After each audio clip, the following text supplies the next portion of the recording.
Bom dia. O título do meu TCC é Desinfecção solar da água, avaliação do efeito sinérgico da temperatura e radiação UV. E meu orientador é o professor Bruno Segala Pisolatti. De acordo com a Organização Mundial da Saúde, o consumo de água não potável é responsável pela transmissão de diversas doenças. E esses problemas atingem principalmente populações socialmente vulneráveis, com um sistema precário de saneamento básico. Com o intuito, então, de diminuir os problemas relacionados à falta de saneamento básico, no que se refere ao consumo de água potável, surgem algumas alternativas ao tratamento de água.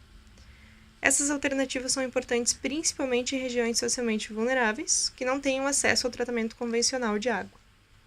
Além da cloração, que hoje é o método mais utilizado para a desinfecção da água, existem outros que são menos conhecidos, que possuem características distintas, desde preço, eficiência, facilidade.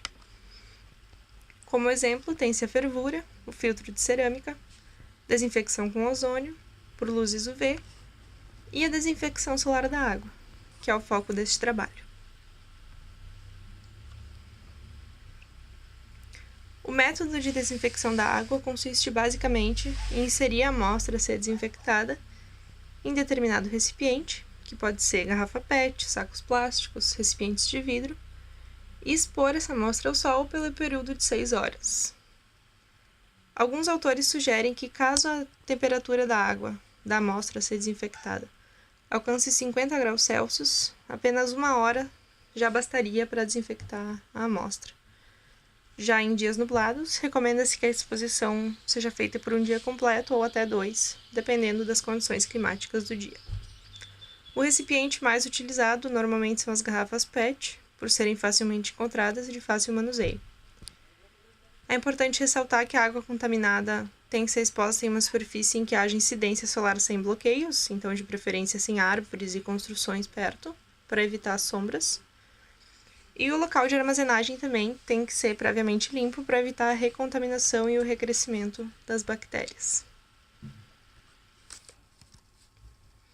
O objetivo geral, então, deste trabalho seria verificar a ocorrência do efeito sinérgico na aplicação do método SODIS de desinfecção da água para inativação de coliformes totais e Escherichia coli em diferentes modelos de garrafa.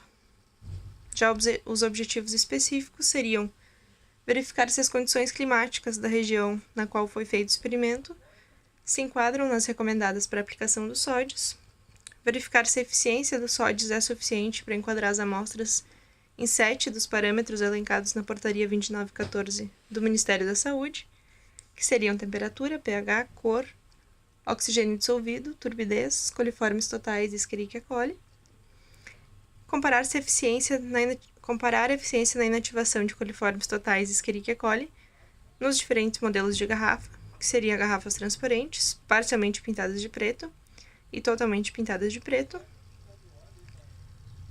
E, por fim, verificar se com a pintura preta na parte inferior das garrafas seria possível verificar o efeito sinérgico na desinfecção da água.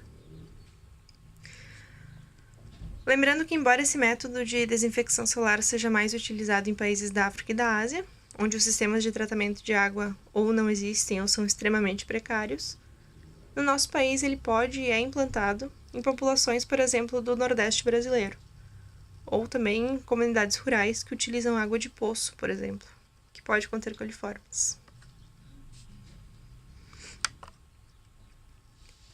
O trabalho foi realizado no município de Frederico Westphalen, no próprio campus da universidade, por questões de logística também, já que o laboratório ficava perto.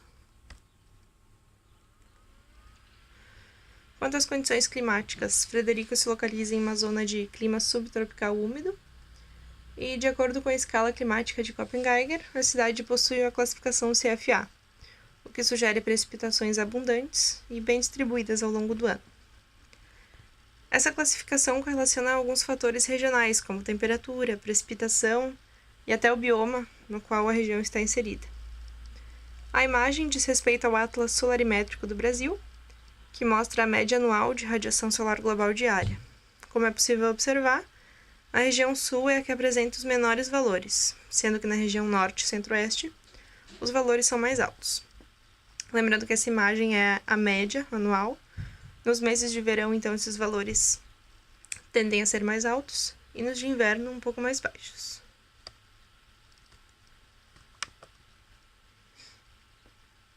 A água utilizada no experimento foi coletada da chuva, então, na própria cisterna da casa do estudante universitário. E como a água contida na cisterna possuía cloro, foi utilizado tiosulfato de sódio, com o intuito de remover o cloro da água. E depois foi fortificada a amostra com efluente doméstico também da casa do estudante universitário. Para o armazenamento das amostras durante a exposição foram utilizadas garrafas PET de 500 ml, nos 3 modelos já relatados, transparente, parcialmente pintada e totalmente pintada. 3 garrafas foram utilizadas com o único intuito de controlar a temperatura, como pode ser observado pelos termômetros na figura. Então, eram 6 garrafas para cada modelo, 6 garrafas pretas, 6 transparentes e 6 parcialmente pretas, sendo que a cada hora uma delas era removida e os 7 parâmetros já citados eram determinados. Tem que se levar em conta também a latitude do local de estudo para determinar o melhor ângulo de inclinação ao qual as amostras devem ser expostas, de forma a obter maior eficiência na desinfecção.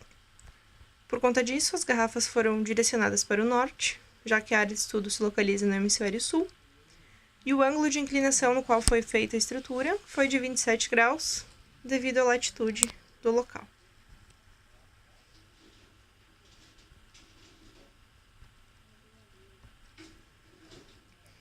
O período de estudo foi todo em fevereiro.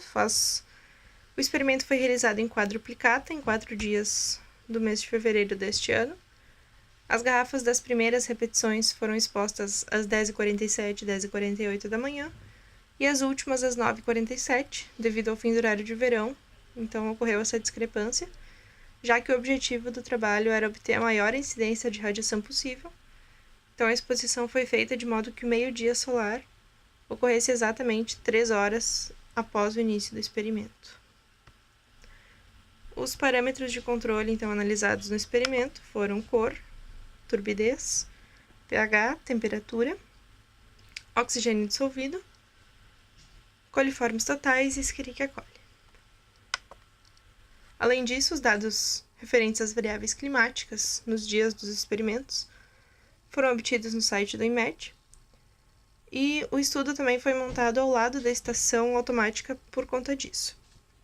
Já que esses dados ficam disponíveis somente a cada 60 minutos no site do INMET, existe uma discrepância de 12 a 13 minutos entre os dados medidos em laboratório e os disponíveis através do INMET.